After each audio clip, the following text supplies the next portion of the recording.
കഥ അനറ്റ് എന്നുള്ള പേര് വെച്ചിട്ടാണ് കേട്ടോ. ഒരുപാട് എഫേർട്ട് എടുത്തിട്ടല്ലേടാ നമ്മൾ ഓരോ കഥകൾ എഴുതുന്നത്. അതുകൊണ്ട് മാക്സിമം പറ്റണ എല്ലാവരും സബ്സ്ക്രൈബ് ചെയ്ത് സപ്പോർട്ട് ചെയ്യാൻ മറക്കരുത് കേട്ടോ. നിങ്ങൾ കമന്റ് ചെയ്യുന്ന ഓരോ പേരുകളും ഞാൻ കാണുന്നുണ്ട്. നമുക്ക് ഓരോന്നായിട്ട് ഓരോ ദിവസം കൊണ്ടുവരാം കേട്ടോ. തുടങ്ങാം. ഒരിടത്തൊരിടത്ത് ഒരു വിശപ്പുകാരൻ അപ്പക്കുരങ്ങൻ ഉണ്ടായിരുന്നു. അവന് ഭയങ്കര വിശപ്പാണ്.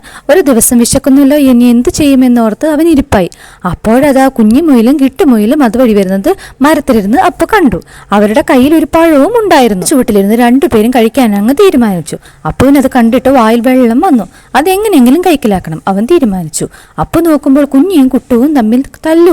പെട്ടെന്ന് ബുദ്ധി ഉദിച്ചത് അപ്പുവിന്. അവൻ നേരെ മരത്തിൽ നിന്നിറങ്ങി വന്നു. എന്നിട്ട് പറഞ്ഞു, കാര്യം ചെയ്യാം, രണ്ടുപേർക്കും പകുതി പകുതി ആക്കിത്തരാം. അവർ ശരി പറഞ്ഞു. പഴം വാങ്ങി ഒന്ന് ചെറുതും ഒന്ന് വലുതുമാക്കി വെച്ചു. വലുതിനായി അടുത്ത വഴക്കായി പഴം തിന്ന് പഴം തീർത്ത് അപ്പു വഴക്കിട്ട് മൂന്നാമത് ഒരാളെ കൂടെ കൂട്ടുണ്ടായിരുന്നു. രണ്ടാൾക്കും കൂടെ കഴിച്ചാൽ മതിയായിരുന്നു. അവർ പരസ്പരം അടുത്ത പേര് കമന്റ് ഇട്ടോളൂ.